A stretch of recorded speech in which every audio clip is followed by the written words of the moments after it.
This is the 10x Your Business podcast with Itay Paz, session number 6. I've been waiting for you. Welcome to the 10x Your Business podcast, where it's all about 10x your business results. Get more clients, make more money, and have more free time. And now, your host, entrepreneur, best-selling author, trainer, and international speaker, Itay Paz.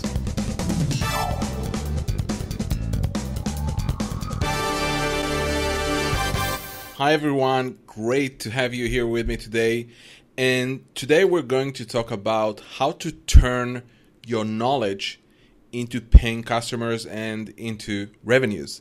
Now, you may think, knowledge, I don't know what you're talking about. I have no knowledge. I don't have any knowledge.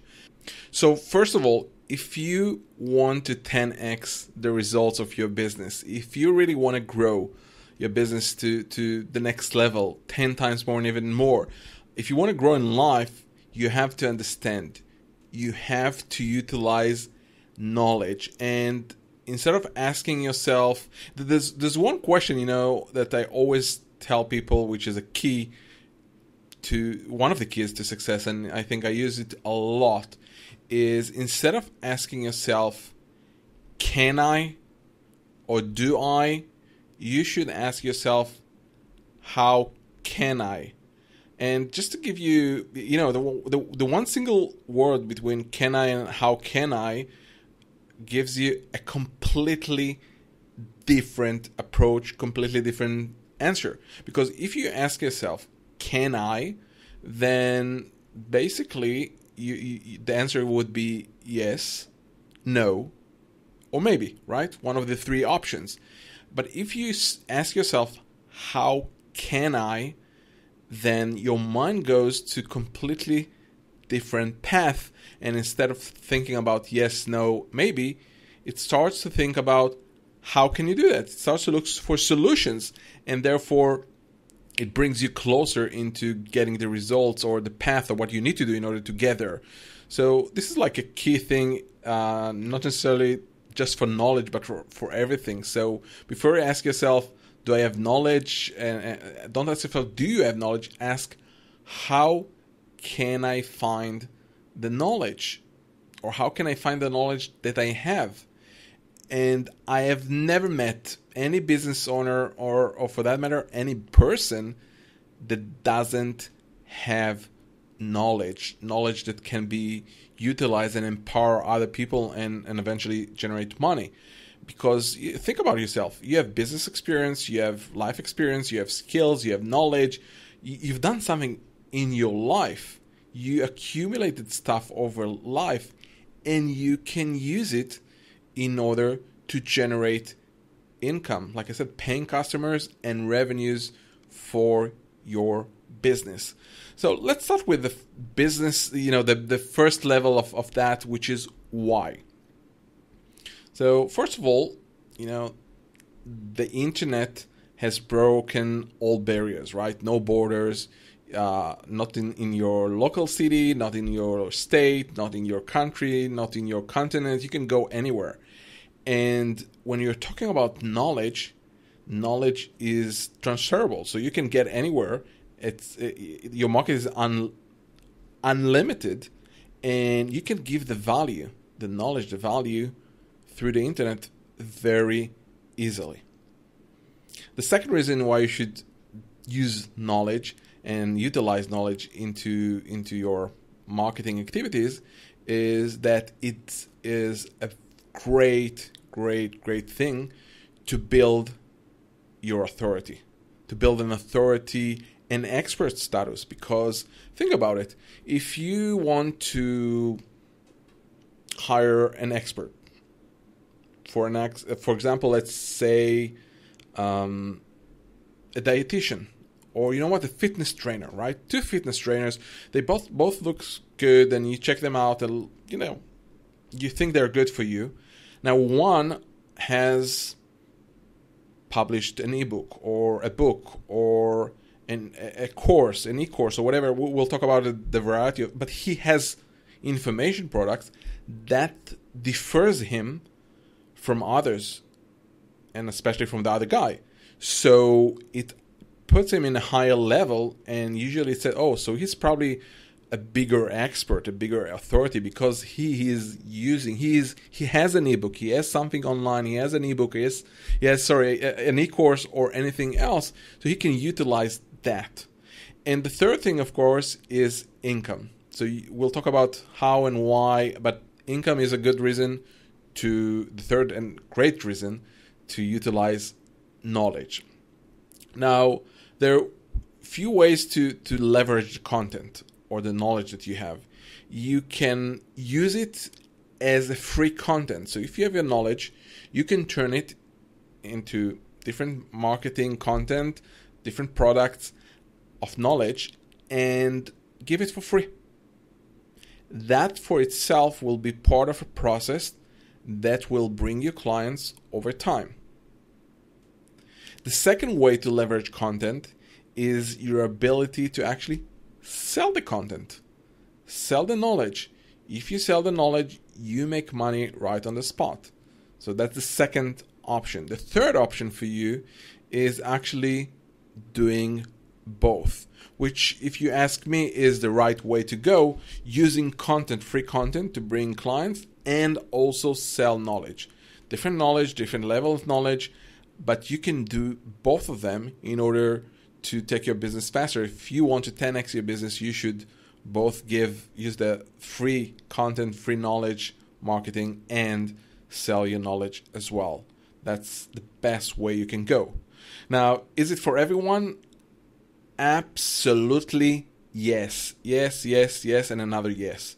It doesn't matter if you're fitness coaching, if you know what, it doesn't really matter what you do. If you can, I'll give you some examples. Okay, so how to lose weight, you can teach how to lose weight. You can teach how to put makeup, how to manage your personal life or personal financial life, how to cook South American cuisine or Chinese food, how to create jewelry, how to buy an apartment, how to develop your mind, how to dance salsa, how to build a business plan, how to build a plan, how to build a house, how to play guitar, how to give birth at home, how to play chess.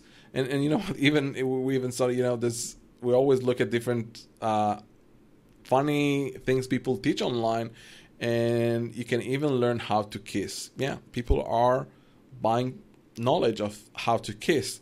And you can, you know, there's so many examples I can give you, and it's endless basically. You can sell any information, utilize any information. So is it for you? Absolutely yes. I have never ever until today met a business owner, an entrepreneur that we couldn't figure out what knowledge he has in order to utilize it into the business and 10x his results. Now, the next thing is, okay, so you have a knowledge. How can you actually deliver it? What are the different options for you to pack and deliver it? So there are three formats that you can pack and deliver your knowledge. The first one is text. Okay, text. So text can come in different products. We'll talk about the product itself. I'm just talking the formats. Text. The second one is audio. Okay, it's just the voice. You hear the voice. And the third one is video, which is a combination of visual. You see actually something, could be presentation, could be a person talking, but it's both visual and audio or text by itself. So these are the three options for you to choose. Now I want to drill down just a little bit and give you the aspects or the pro and cons, the benefits, the highlights of each one of them. So when you get to the step of now utilizing information products in your business, you'll be able to choose the right one that works for you. So we started with text. The fact is, people love to read. Many people love to read. You know, we think about it that people think that the books are gone, right? People are short, don't have time, so they hardly read. But the fact is, if you look at Amazon Kindle, and it's just growing. The ebook market is growing so fast. People still love to read, and they do. Not everyone love to read.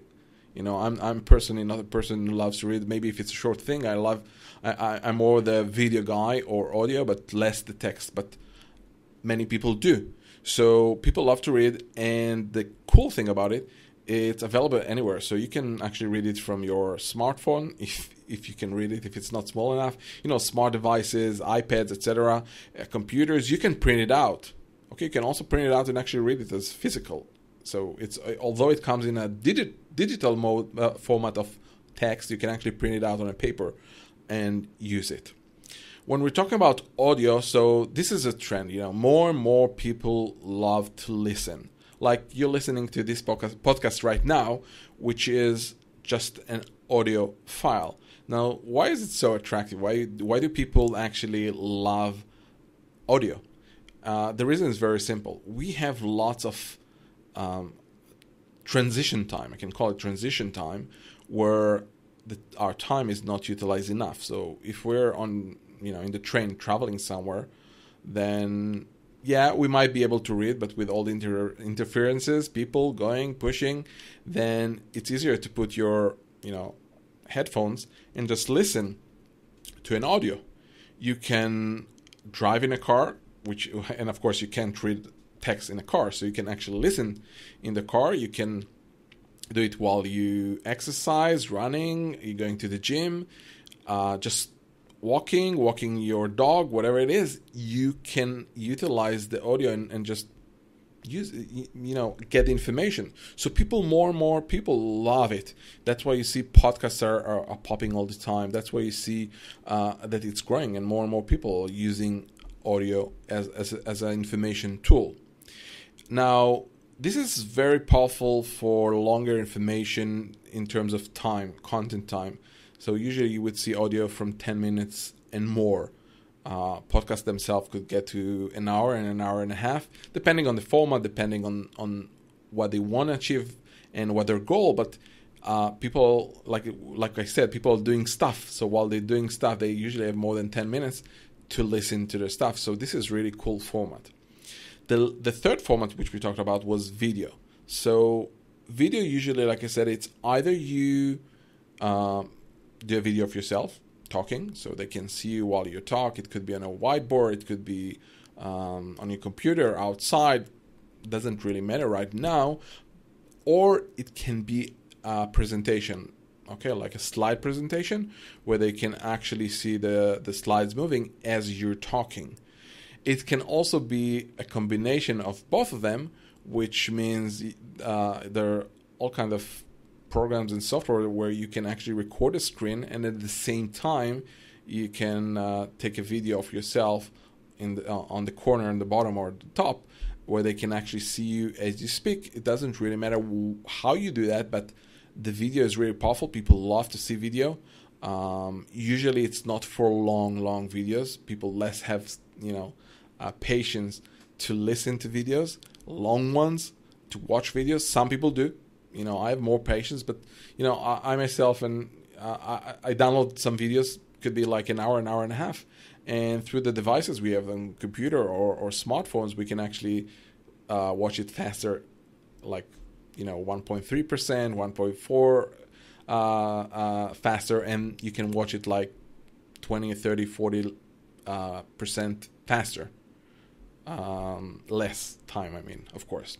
So these are the three types. So what are the types of products that we can actually create from text, audio, videos? So there are three main type of products that you can create as information products. So the first one is an online course. An online course, that's the first one. The second one is ebook/e-guide, special report. And the third one is physical DVDs or CDs. So let's start with the beginning, the online courses. An online course is usually a pre-recorded course that you record in advance, 4 to I don't know, 4 to 20 sessions, depending again, you know your business. But if you're doing a course and you want to sell it and have a value, so 2 sessions is very short, but usually 4 to 20 sessions over time, it makes the course more valuable. Usually it's bigger than just a short report. It gives more value, more content to the buyer. In terms of hours, and some, I don't like it when people say how many papers should be in an ebook, or how many hours should be in an online course. And while I don't like it, there is. I'll explain why I don't like it. The reason I don't like it is because it's all about the value that you're giving. So if I throw out 5 hours, 10 hours, 20 hours, 50 hours, it doesn't really matter. If you can give me the value that you said that you will give in any information product, doesn't matter what it is, in a certain amount of pages, minutes, hours, then do it. People don't want to get more just for the sake of getting more. And I know that there are some people out there, buyers, that when they approach an information product, that's what goes through their mind. Oh, is it? It's just 2 hours? Then it's too little. Why should I pay so much? There is the perception of how many hours in their minds, but you should focus always on the value. So this is why I don't like this approach. Nevertheless, I would say you have to have at least, so if we said 4 to 20 sessions, and every session should be at least 1 hour to 2 hours. So I would say the minimum should go like 6 to 8 hours. And then as you grow through the sessions, it just grows over time. Now, the advantages of having an online course is an online course has a high perceived value. People value it very much, and that means that you can charge higher dollars for it. Higher prices with high perceived value, which is cool. It's always also the fact that it's branding you. You remember we're talking about building an authority as an authority and an expert status. Yes, it works across the board on all different information products, but when we're talking about an online course, it's really powerful here. It's an online course. It's not like a few pages. It's more powerful. It also, like we said earlier, put the difference between you and your competitions, always. And the cool thing about this format and this course that you can actually amend it, change it over time. So if you have a course, you pre-record it, and then you sell it, and now something changed. Okay, something changed. So you can actually go and just replace the part where things changed. So if your business is all about, again, I'm going to go to the fitness world. So let's say you were talking about a specific, maybe, gym equipment that you should use, and this equipment is now not allowed or gone or replaced, or there's a new model or whatever it is, then you can actually now go just amend it and change the video, or you can actually just add another part of video and just say, okay, this is an update of the video we had before. This was what was before, and this is the new one. But I'm just saying it's changeable, and you can use it and change it whenever you want. And another cool thing about it is when you're doing an online course, while I said it's pre-recorded, you can actually not necessarily need to pre-record it. You can actually, the first time you do an online course, you can actually sell the course, invite the people, and create the course on the fly, what we say, as we're doing it live. The only thing here you need to understand that you need to be super sharp. There's no, you're doing it live. It's like I'm doing this podcast, and when I said in the first podcast, I'm not going to edit this podcast. Why? Because I think it's better for me to give you the knowledge versus invest hours and hours in editing a podcast. It doesn't really make sense, the resources, versus making more content, put the money towards greater marketing and better other things.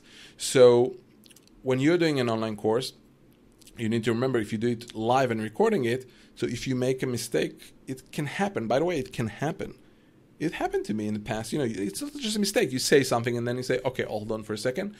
I want to correct myself. I think you've seen me do it on the podcast in terms of, I'm stuck with one word and then I'm changing it. And that's okay. Nothing happened. It just shows that you're a real person and not, a machine. And for looking at the online course, the other side of these great advantages is that it takes time. An online course is a big thing. Just creating all the course, the lessons, the different parts. It's not that you don't need to have it. I'm just saying you need to know it takes time to build a great online course, but it's a great way to give knowledge and make money off that. So the next thing was ebook or e-guides or special reports. So the great advantage is it's easy and simple. Okay, writing an ebook or e-guide is very, very simple, and the ones who are listening say, I don't know how to write, it's complicated for me. So again, don't ask yourself, can I write an ebook or a guide? It's how can I write it? And the fact is, it's very, very, very simple. Many times when someone comes to me and say, I'm not sure, I'm going to make a little bit to the knowledge. I don't have knowledge, I'm not sure what to talk about, and I can't really write. So I'm asking them, okay, so you're a fitness trainer. So if I ask you now, let's say we're just the two of us in a room, and I'm going to ask you, can you explain to me what can I do in order to begin to get into shape, into fitness? If I'm asking you now, can you explain to me? He said, absolutely, I can talk for an hour. Oh, really? So you can talk for an hour. So you do have the knowledge, right? And then people say, I do have the knowledge. I just didn't think about it. So all you need to do is take the knowledge and just write it. Now, I'm not saying you need to write huge content. Like I said, an ebook should be easy, simple, and not long. I don't think an ebook should be, if you can deliver the knowledge within up to 30 to 50 pages, awesome. You want to write more, 50 to 100, that's okay. I wouldn't cross the 100. There's no reason for that. It's too much. Remember, an ebook, many times people read it online. Some people print it. I try to print it because it's easier for me to read. I would go for like an intermediate number, right? 30 to 50. It's all about, remember, the quality of the content versus just throwing up more content which is not relevant. And you want to be very zoom focused, right? You give them something, you want them to get the information, be excited, get some stuff that they can actually implement and get results in their business, in their lives, depending what you do in life and what the knowledge you have, and then come back to you to buy more and give you more money. So this is really powerful. It's part of a funnel. And an ebook and an e-guide, it is a part of the initial part of the funnel. Now, I recommend if you're beginning, you have a business, you're a business owner, entrepreneur, and you're asking yourself, what should I start with? I would start with an ebook, an e-guide, a special report. That's the first thing I would do. Like I said, it's the simplest way, and people are more acceptable to get it. It's perceived. It has a good perceived value, and you have to have at least one in your business. No matter what, you have to have one. It's simple to write. Like I said, just write to the point. And make it. Now, you remember earlier I was talking about being, what happens if things change. So here as well, if something changes, you just go to your ebook or e-guide and just go to the file, change the stuff, upload the file, and you have a new updated format. Very easy. Now, in terms of pricing, usually the ebook is priced in a lower price. Some people even give it for free. We were talking earlier about free and paid, but an ebook, even if it's paid, it's usually a low number amount. And from a disadvantage point of view, I don't see any disadvantages for an ebook. Like I said, you have to have one. So this is very, very important for you to have one. The third one was physical DVDs and CDs. And what it means, basically, you're taking the knowledge could be like even the course, the online course we spoke just earlier, and turning it or burning it into a CD, then it's a DVD, or turning it to an audio file and have it as a CD. Now, here it's obvious. It's pre-recorded, right? It's not on the fly. You have to pre-record the CDs and DVDs in order to make them. It has the highest perceived value. Now, it's really funny. You know, I had a podcast, I think it was the podcast number 4 with Matt Basak. And we discussed about products, and he said that he's actually on the path to go back in shipping DVDs and CDs. And I said, okay, so the market is actually shying away of that. Most people are doing, oh, you want the content, the information, the videos, the audios, just take them online. It's easy, just download it, instant. And as we were talking about it, I know, and it's obvious, people love to get like stuff in their hands. It's really cool. Remember when you go to a conference or event, professional one, and you get out with some material, people love it. People love to get mail. In the past, it's really funny. There's I saw it online, a cartoon where it shows a guy in the 20 years ago, and he says, "Oh, I got email," and he's so happy I got email, and he jumps all over. And then there's the guy today where he gets a physical mail in the mail, a package, and he's so happy I got a mail. So things changed. And in the past, we loved getting emails. Now people get too many emails, so it's really cool to get a mail package with DVDs and CDs. So it's just something to think about it, okay? So it has high perceived value, so you can actually price it in a higher pricing. Yeah, the branding, again, it builds your brand. It's building your authority and your expert status. It differentiates you from your competitors, which is really, really cool. But there are disadvantages to making physical products like DVDs and CDs. When I mean in knowledge, first of all, it takes more time. It's all the hassle, and then it goes into making them, logistics, and take a fulfillment house, and shipping and sending, and the cost of production that you need to produce. And it's not changeable. So if you printed out a CD or a DVD or maybe a package of DVDs, 12 DVDs doing something, giving how to get a 6-pack in 6 weeks. So what happens if you want to change something? It's burned into the DVD or the CD, and it's not, you can change it. So it's something to think about when you're using it. Again, it's a great thing. I have some products like that. I'm just saying over time you need to make sure that you're making something that will stick for a longer time, and you don't need to change it in a short time. So now that you know all about the formats and your options and the advantages and disadvantages of each, the next thing would be, how do you decide which one you should do and when? So the first thing is, like I said, you have to have a text one, and it should be an ebook, an e-guide, or free report, special report. This is something you have to have for sure.